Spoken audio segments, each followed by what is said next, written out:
Oh no, look out! It is a dragon! Die, you piece of shit!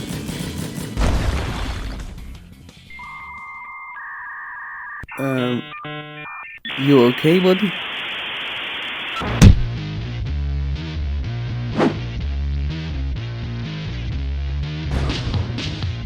It is time, after a long time, to make another devlog for Bonds of Unity. If you don't know what Bonds of Unity is, it is basically my big project. It is a fast-paced first-person shooter with parkour elements. It is basically a mixture between Doom Eternal and Carlson. In the last episode, we made an underground level, and today we will make a fire level with lava, demons, and a dragon boss. So if you want a quality devlog, keep watching. So I started by planning the level. I want it to be a linear level with hidden areas, where the player can discover hidden chests that contains new weapons. But before starting with making the level layout, we must make enemies first. Now we need 4 types of enemies for this level. A small enemy, a medium enemy, a support enemy, and a large enemy. Now let's start with making the medium enemy.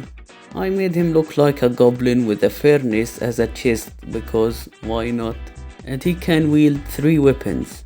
A sword for quick melee attacks, a hammer for heavy area damage, and a sniper for ranged attacks.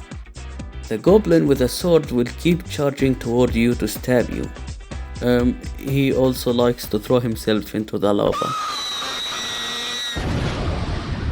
The hammer goblin leaps up and tries to smash you with his hammer, like how I smashed your mom. And finally, the sniper goblin who attacks from a distance like a coward. I also gave those goblins pathfinding script, where if you jump into an unreachable place, they pause and fly toward you. Nothing suspicious here. Next, I made a tick as a small enemy. He jumps at you and explodes, kind of like a creeper. Except that he leaves a small puddle of lava that damages you if you are standing on top of it. Now it's time for the support enemy, which is a floating meteor/eyeball. I made a small video about this degenerate enemy where he stares at my pee-pee. But now he works just fine. His purpose is to basically follow the first enemy that he sees and grants him a shield that will deflect your bullets. To destroy the shielded enemy, you have to destroy the eyeball first. Next, it's time for the large enemy, which is one of the best enemies I have ever made. He is basically a giant lava tornado demon thing. He basically follows you around, throwing waves of fire at you, or throwing a giant fireball at you to hunt you down. Now we finished making the enemies, but what's the point of enemies if you have no weapons to kill them with? That's why we need to make weapons. I made a small double-barrel shotgun that has 2 crosshairs that intercept in the middle. So the idea of this gun is that it deals more damage if you targeted an enemy who's in the interception of the crosshairs. So if your accuracy is perfect, you can deal a lot of damage. But most importantly, you can flip the shotgun to reload it. I don't know why, but it's kind of satisfying. Next, I made a rocket launcher called the Propeller. Its explosion deals low damage, but it knocks enemies back and occasionally stuns them. I also made some secondary items, like the mini turret that shoots enemies after you plant it on the ground. It is not really reliable since it misses many of its bullets, but come on, this little guy is doing his best.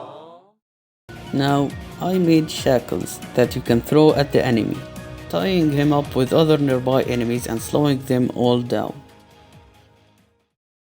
Now we can start with building the level. I made lava fountains, where after a short duration it erupts and will scorch you if you pass through it. It looks like crap, but it is just a placeholder for now, and we will change its appearance later, just like the rest of the game. I also put a platform on top of some lava fountains, where when the fountain erupts, it rises you up.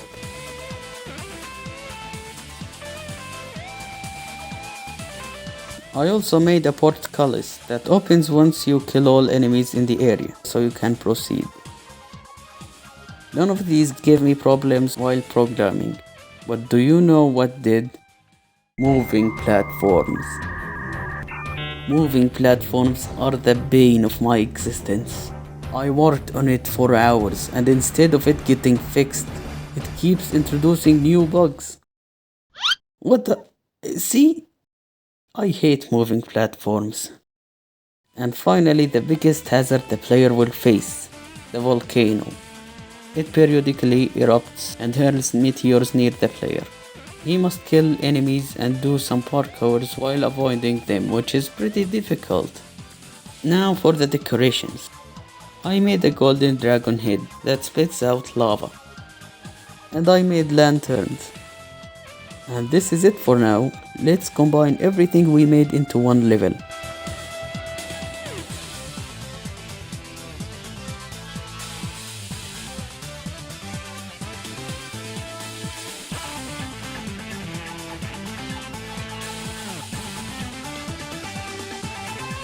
And the level is done. Now it's time for the dragon boss. Once you encounter the dragon for the first time, he traps you in different rooms where he tries to kill you. You must chase him and take him down in every room in order to win this level. And once he has taken enough damage, he moves to the second room by flying backwards, I guess. Anyway, the dragon attacks you with two moves. The first being throwing fireballs at you that leaves a lava puddle that damages you when you step on it. I also added camera shake to make the fireball crash feel even more violent. That's too much camera shaking. I also added an explosion sound effect to make the crash feel even more violent. The second attack is wind blow. The dragon basically blows wind from his wings to make you fall down into the lava. In order to survive, you either have to deal enough damage to the dragon, stun the dragon, or hide behind the wall until he's tired so you can shoot him.